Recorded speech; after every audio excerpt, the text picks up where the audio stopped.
네, 실제 민감용 경찰청장도 공범이나 뭐 여죄가 있을 수 있어 속단할 수 없다 이렇게 수사 최고 책임자가 이런 말을 해서 그렇죠. 주목을 받고 있는 것 그렇죠. 같습니다. 어제 정례 기자간담회에서 어쨌든 공개 발언을 통해서 그렇게 얘기를 했기 때문에 예. 경찰이 어쨌든 간에 이 사건을 굉장히 공소시효는 지났지만은 끝까지 진상을 파헤치겠다 그런 의지를 경찰 최고 수뇌부가 직접 밝힌 것이고요. 네. 아까 말한 공범 가능성에 대해서는 뭐 교수님께서 잘 말씀해 주셨습니다만은 이제 그 범행 좀 전에 좀 나온 치은이라든가 이렇게 항상 그 동일인인 경우에는 반복적으로 발생되는 요소가 있어야 되는데 이 사건들은 어떤 경우에 좀 다른 것들이 나오거든요. 예. 그러니까 이제 어떤 사건에서는 피해자를 이제 블라우스나 스타킹으로 결박을 했는데 네. 어떤 사건을 보니까는 그냥 X자로 다리가 꺾여져 있다든지 어떤 사건은 상의가 벗겨졌는데 어떤 사건은 하의가 벗겨져 있다든지 이런 식으로 좀 형태가 다른 것들이 나오고 있기 때문에 이런 것들 속에서 혹시 공범이 있어서 이렇게 좀 범행 형태가 달라진 게 아니냐 이런 추측도 나오고 있습니다. 결국 핵심은 DNA를 통해 이춘재라고 특정한 것이 그 5차, 7차, 9차인데 그거 이외에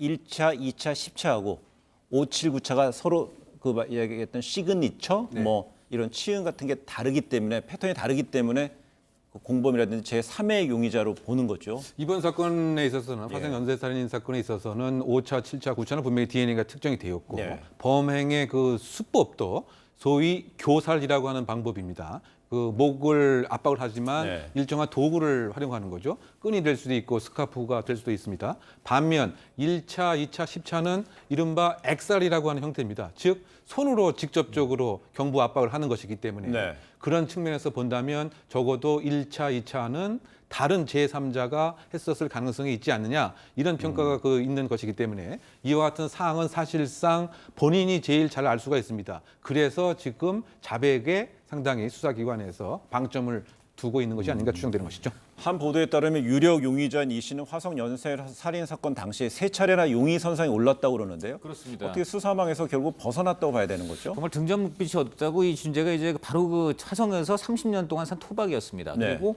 그 발생한 사건들이 거의 그 이춘재가 살았던 태안읍 진안 1, 2 그 주변에서 일어났어요. 예. 진안읍 반경 10km 안에 모반 범죄인 8번째를 빼면은 전부 그 반경 10km 안에 일어났고요.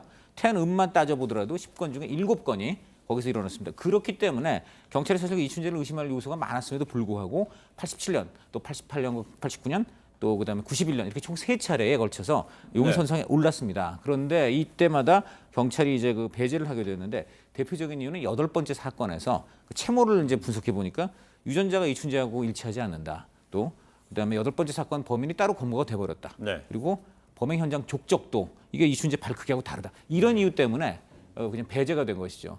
지금 생각해 보면 참 정말 안타까운 노릇입니다. 그렇다면